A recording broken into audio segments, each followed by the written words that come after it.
دەچینە سۆران ئازادۆمەڕەوەی پامنێری پام لێ وەردەگرم بۆ زانیاری و کار و چالاکیەکان سەبارەت بە دەستپێکردنی بانگەشەی هەڵبژاردن لەوێەوە دەگوازینەوە. ئازاد سڵاو لەبێت تۆم کاتت باش. زانیاری نوێ چی هەیە لە لای تۆ سەبارەت بە دەستپێکردنی بانگەشەی هەڵبژاردن کەوا بڕیارە ئەم شەو دەست پێ بکات؟ کۆمەڵی دادگەری لە سنوورەکە خۆی ئامادە کردووە؟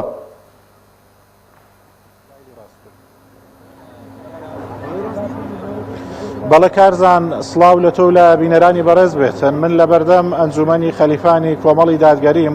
دیارە لێرە کۆمەڵی دادگەری ئامادەکاری ئەکاتن بۆ ئەوەی لە کاتژمێرەکانی داهاتوو کە بانگەشەی هەڵبژاردن دەست پێکاتن ئەوانیش بە گەرموگوڕیەوە دەست بە بانگەشەی هەڵبژاردنی پەرلەمانی کوردستان بکەن. لێرە بەرپرسی مەڵبەندی سۆرانی کۆمەڵی دادگەری و کارجێڕانی مەڵبەند و ئەنجومەنی خەلیفانی کۆمەڵی دادگەری لە بەرپرسان و ئەندامانی ئەنجومەن لێرە کۆبوونەتەوە. کۆمەڵی دادگەری ئامادەکاریەکی باشی کردووە بۆ بڵین ئامادەکاریەکی باشی کردەوە بۆ بەڕێوەچوونی بانگەشەی هەڵبژاردن. من بۆ زانیاری زیاتر وەقسەکردن لەسەر ئەو بابەتە مەلای بەرپرسی مەڵبەند بەڕێز مامۆستا مەڕوان گەڵاڵی. مامۆستا سڵاوتان لێبێتن، گەرموگوڕیتان چۆنەوە، ئامادەکاری چتان کردووە؟ بسم الله الرحمن الرحيم، الحمد لله والصلاة والسلام على محمد وعلى آله وصحبه ومن والاه. دەستخۆشیتان لێ دەکەین و ئەم شەو دیارە ساعت 12 دەست بە پروپاگەندەی هەڵبژاردن دەکرێتن. ئێمە هەموو خۆ ئامادەکردنێکمان خۆمان ئامادە کردووە و بە گەرموگوڕی هاتووینە مەیدان و ئێمە نەکێ زانەکە وەتێ هەین هەر لە مەیدانین و هەر گەرموگوڕین و خوازیاریشین. خەڵکی هەرێمی کوردستان چاویان لەسەر کۆمەڵی دادگەری بێ و پشتی کۆمەڵی دادگەری بگرن و سەرخەری ئەو لستە بن و کۆمەڵی دادگەری کۆمەڵە پەرلەمانتارێکی لە براو لە خوشکان پێشکەش کردوون کە داکۆچیکاری سەرسەختی مافەکانتانن لە پەرلەمان و دەستێکی ئەمینن و بە شاهێدی خەڵکی کوردستان پەرلەمانتارەکانی کۆمەڵی دادگەری بوێر بوون و حەقگۆ بوون و داکۆچیکار بوون لە مافەکانی ئەو خەڵکە. ساڵانێک کە هاوڵاتیانی هەرێمی کوردستان لە ناڕحەتیدان و بارودۆخیان ناخۆشەوە تووشی دەیان قەیران کراون. چیتان بۆ هاوڵاتیانی کوردستان هەیە؟ پێغەمبەر عەلەیهی سەڵات و سەلام دەفەرمێ ئینسانی مسلمان نابێت لە کنێک دووجار پێیوە بدرێتن. یعنی 32 ساڵە پێمان وەدەدەن، خوازیارم چی دیکە نێڵین پێمان وەدەن و گۆڕانکاریەکی جەزری بکرێتن و خەڵکێکی دیکە متمانەی پێ بدرێتن. بە تایبەتیش ئێمە کۆمەڵی دادگەری بە بەدیل دەزانین و خوازیاریشم لە جێی متمانەی خەڵکو جەماوەردا بێت. زۆر سپاس دەکەین مامۆستا مەڕوان، دەستخۆش بێ. لێرە بەرپرسی ئەنجومەنی خەلیفانی کۆمەڵی دادگەریش هەیە. ئەمەوێ پەیامی ئەویش وەربگرم. سڵاوت لێوێتن کای حازی، ئێوە چ ئامادەکاریەکتان کردووە وەکو ئەنجومەنی خەلیفان؟ سڵاوی خی گەورەت لێبی. بسم الله الرحمن الرحیم. دەستخۆشی لە کەناڵی ئاسمانی پەیامەکەم لە ڕووماڵەی ئەم شەو کە بەردەوامە. دەستخۆش بی. ئێمە وەکو ئەنجومەنی خەلیفان لە قەزای خەلیفان ئامادەکاری خۆمان کردیەوە. بەردەوامین تیمەکانمان ئامادەیە، ئینتیزاری ئەوەکەین کە کاتی بانگەشە بێ دەست پێ بکەین. ئێمە وەکو ئەنجومەنی خەلیفان بە گەڕوتینێکی زۆرەوە ئامادەی خۆمان هەیە. ئینشاءڵڵا بەردەوامە بین لە هەموو ئیش و کاری ئیسلامی. لەم هەڵبژاردنەش ئینشاءڵڵا لە کاتی بانگەشەی جوان و ئیسلامیانەکەین ئینشاءڵڵا. پەیامێکتان بۆ هاوڵاتیانی دەبەرەکە هەیە؟ وەڵاهی پەیامی مەلۆ خەڵکی مسلمان بە تایبەتی دەڤەری خەلیفان ئەوەیە کە بتوان ینی خەڵکی دیندار هەڵبژێرن کە لیستی کۆمەڵ لیستەی پاکە. بە تایبەتی ینی کۆمەڵی دادگەری جێی متمانەی خەڵکیە. کۆمەڵ بە تایبەتی ینی دەست پاکە ئەمینە. ینی پێویستە ئەم خەڵکە هەڵبژێری کە دەست پاک بی، ڕاستگۆ بی، خیانەت نەکە لە خاک و نیشتیمان و لە ملەتی خۆی. بەڕاستی جێی متمانەی خەڵک لیستی کۆمەڵ کاندیدەکانی دەستپاکن.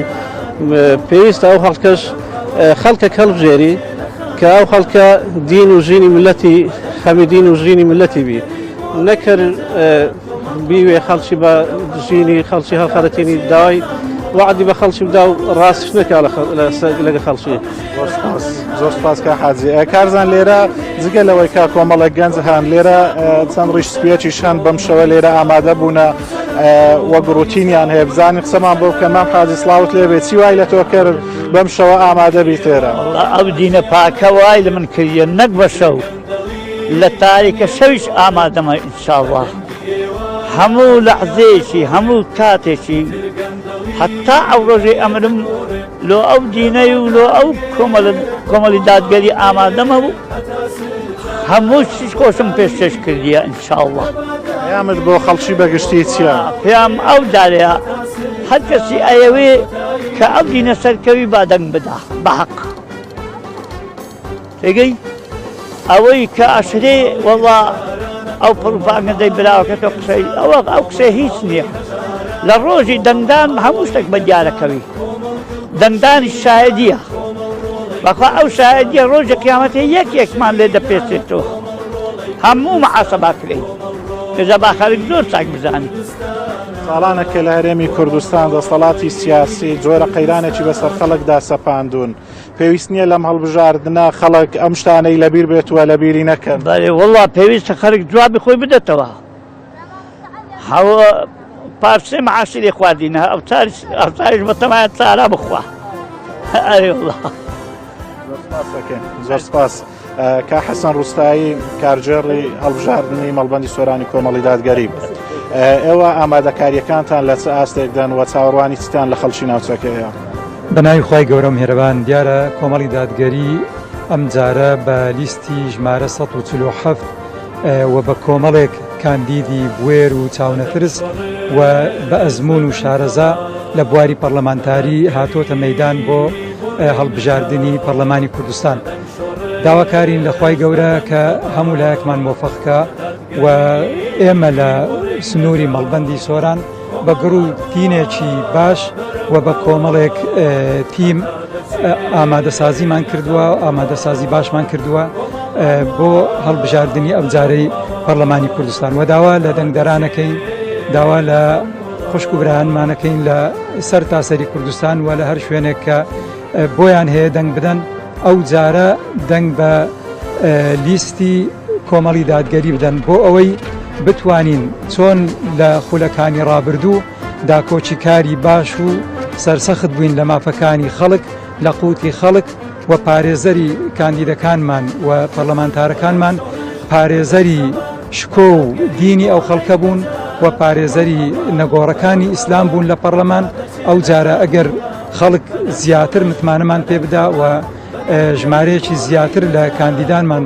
بچنە پەرلەمان بێگومان دەنگمان دلێرتر دەبێ و کاریگەریمان زیاتر دەبێ و دەتوانین زوڵ مستەمی ئەو زاڵمانە ڕاماڵین ئینشاءڵڵا ئەو جارە بە دروشمی ڕایەندەگرین بەشدار بووین حەول و قووەت بەخوا جارانی تر بە دروشمی ڕایەندەماڵین یا دروشمی تر بەشدار دەبین ئینشاءڵڵا ئومێد دەکەین و داواکارین لە خوای گەورە کە هەموو لایەکمان تەوفیقدا و داواکارین لە دەنگدەرانمان پشتیوانمان بن بۆی زیاتر بتوانین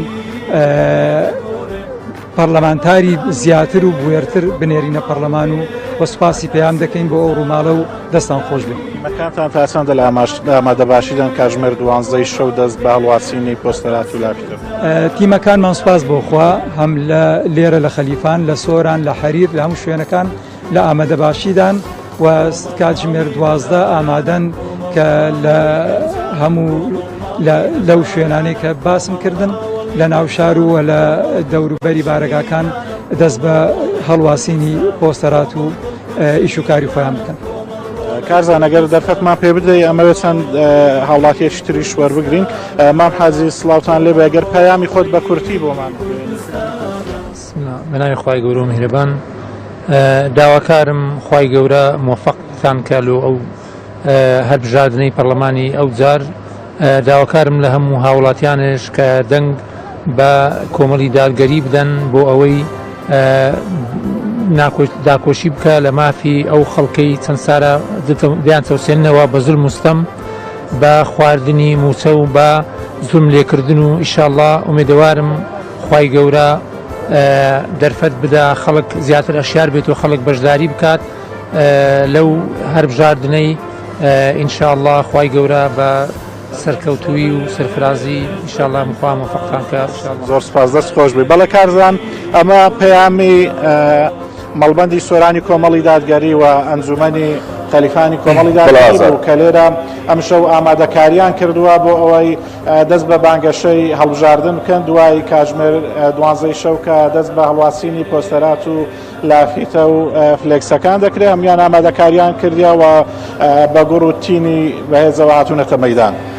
سپاس بۆ زانێرەکانی تۆ ئازاد ئۆمەراوەیی لە خەلیفان سەر بە ئیدارەی سەربەخۆی سۆران و سپاس بۆ میوانەکانت کە قسان بۆ کردی.